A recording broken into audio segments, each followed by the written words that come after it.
ଆଜିକା ଦିନରେ ଦୁନିଆର 10 ଜଣଙ୍କ ଭିତରୁ କେହି ବି ଜଣେ କ୍ରୋନିକ୍ କିଡନୀ ଡିଜିଜ୍ରେ ଆକ୍ରାନ୍ତ।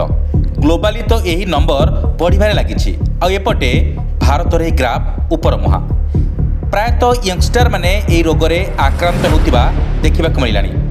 ଚିନ୍ତାର କାରଣ ଲୋକେ ଅନେକ ବର୍ଷ ପର୍ଯ୍ୟନ୍ତ ଏହି ରୋଗର ଲକ୍ଷଣକୁ ଜାଣିପାରିନଥାନ୍ତି।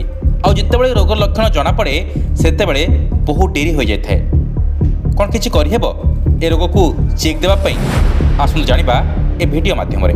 ଏକ ରିପୋର୍ଟ ମୁତାବକ ଚାଇନା ପରେ ଭାରତର ଅଧିକାଂଶ ଲୋକେ କ୍ରୋନିକ୍ କିଡନୀ ରୋଗ ସହିତ ସଂଘର୍ଷ କରୁଛନ୍ତି। ରୋଗ ପାଖକୁ ଯିବା ପୂର୍ବରୁ ଆସନ୍ତୁ ଜାଣିନେବା କିଡନୀର ମୁଖ୍ୟତଃ କାମ କ'ଣ। କିଡନୀ ଶରୀରରେ ଏକ ଫିଲ୍ଟର ଭଳି କାମ କରିଥାଏ। ଏହା ରକ୍ତରୁ ୱେଷ୍ଟ ଟକ୍ସିକ୍ ମେଟେରିଆଲ ସହିତ ଅଧିକ ଜଳୀୟ ଅଂଶକୁ ବାହାର କରିଥାଏ। କିଡନୀ ରକ୍ତରେ ଇଲେକ୍ଟ୍ରୋଲାଇଟ୍ ସହ ମିନେରାଲ୍ସର ବାଲାନ୍ସ କରିଥାଏ। ଏବେ ଆସନ୍ତୁ ଜାଣିବା କିଡନୀର ରୋଗ ସମ୍ପର୍କରେ। ପ୍ରାୟତଃ କିଡନୀ ଜନିତ ରୋଗ ଦୁଇ ପ୍ରକାରର। ପ୍ରଥମଟି ହେଉଛି ଆକ୍ୟୁଟ୍ କିଡନୀ ଡିଜିଜ୍। ଏଥିରେ କିଡନୀ ସମ୍ପୂର୍ଣ୍ଣ ଭାବେ କାମ କରିବା ବନ୍ଦ କରିଦେଇଥାଏ, ଯାହାକୁ ଆମେ କିଡନୀ ଫେଲିଓର କହିଥାଉ। ଦ୍ୱିତୀୟଟି ହେଉଛି କ୍ରୋନିକ୍ କିଡନୀ ଡିଜିଜ୍। ଏଥିରେ ଧୀରେ ଧୀରେ କିଡନୀ ଉପରେ ପ୍ରଭାବ ପଡ଼ିବା ସହିତ ଏହାର କାର୍ଯ୍ୟ ଦକ୍ଷତା କମି କମି ଯାଇଥାଏ। କ୍ରୋନିକ୍ କିଡନୀ ଡିଜିଜ୍ରେ ଯଦି ଠିକ୍ ଭାବେ ଚିକିତ୍ସା ନ କରାଯାଏ ତାହେଲେ କିଡନୀ ପୁରାପୁରି କାମ କରିବା ବନ୍ଦ କରିଦେଇଥାଏ। ଏକ୍ସପର୍ଟଙ୍କ ମତରେ ଏହା ଯେକୌଣସି ବୟସରେ ବି ଆରମ୍ଭ ହୋଇଥାଏ। ବିଗତ ବର୍ଷମାନଙ୍କରେ ତ ଏହି ରୋଗ 15 ବୟସର ପୁଅ ଝିଅଙ୍କ ପାଖରେ ବି ଦେଖିବାକୁ ମିଳିଲାଣି। କାରଣ ହେଉଛି ଡାଇବେଟିକ୍, ବ୍ଲଡ଼ ପ୍ରେସର, ମୋଟାପଣ ଏବଂ ଖରାପ ଜୀବନଶୈଳୀ। ଏହାର ଅନ୍ୟ କାରଣ ବି ରହିଛି, ଯେମିତି ବୟସ, ବଂଶଗତ ଏବଂ ଦୀର୍ଘ ସମୟ ଧରି କୌଣସି ରୋଗରେ ପଡ଼ିବା। କିନ୍ତୁ ପ୍ରଶ୍ନ ଆସେ, ଏଭଳି ଜଟିଳ ରୋଗ ୟଙ୍ଗଷ୍ଟରଙ୍କ ପାଖରେ କାହିଁକି? ବିଶେଷଜ୍ଞ କହୁଛନ୍ତି ୟଙ୍ଗଷ୍ଟର ଅଧିକ ଫ୍ରାଏଡ୍ ବା ପ୍ରୋସେସ୍ ଫୁଡ୍ ଖାଇବାକୁ ଭଲ ପାଆନ୍ତି, ଯେଉଁଥିରେ ଅଧିକ ମାତ୍ରାରେ ତେଲ ଏବଂ ଲୁଣ ଥାଏ, ଯାହାକି ଶରୀରର ମୋଟାପଣ ବଢ଼ାଇବା ସହିତ କିଡନୀ ଜନିତ ରୋଗକୁ ଆମନ୍ତ୍ରଣ କରିଥାଏ।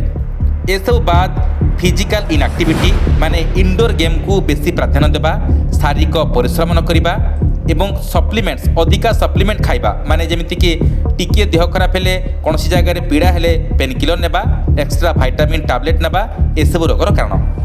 ଏସବୁ ରୋଗ ଶରୀରରେ ବର୍ଷ ବର୍ଷ ଧରି ରୁହେ, ଲକ୍ଷଣ ଜଣା ବି ପଡ଼ିନଥାଏ। ଯଦି ବି ଲକ୍ଷଣ ଆସେ ଆମେ ଏଗୁଡ଼ିକୁ ଅଣଦେଖା କରିଦେଇଥାଉ। ତଥାପି ଏମିତି କିଛି ସିମ୍ପଟମ୍ ଅଛି ଯାହା ଉପରେ ଆମେ ଧ୍ୟାନ ଦେଇପାରିବା।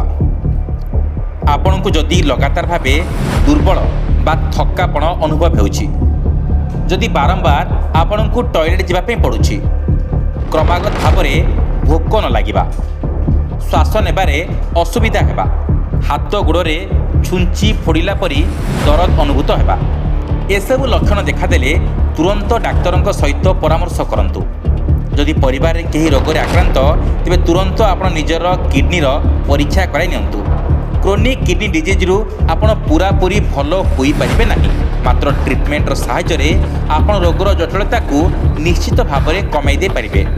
ଯଦି କିଡନୀ ରୋଗର ଚିକିତ୍ସା କଥା ଆସିବ ତ ଏହା ରୋଗର ଷ୍ଟେଜ୍ ଉପରେ ହିଁ ନିର୍ଭର କରେ, ଡାୟାଲିସିସ୍ ବା ଟ୍ରାନ୍ସପ୍ଲାଣ୍ଟ। କିନ୍ତୁ ଆପଣ ଆପଣଙ୍କ ଲେଭେଲରେ କ'ଣ କରିପାରିବେ?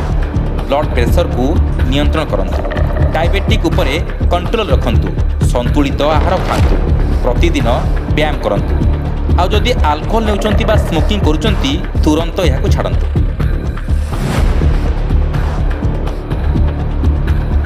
ଯଦି ଭିଡ଼ିଓଟି ଆପଣଙ୍କୁ ଭଲ ଲାଗିଛି, ଭିଡ଼ିଓଟିରେ ଲାଇକ୍ ସେୟାର କରିବା ସହିତ ଚ୍ୟାନେଲକୁ ସବସ୍କ୍ରାଇବ୍ କରନ୍ତୁ।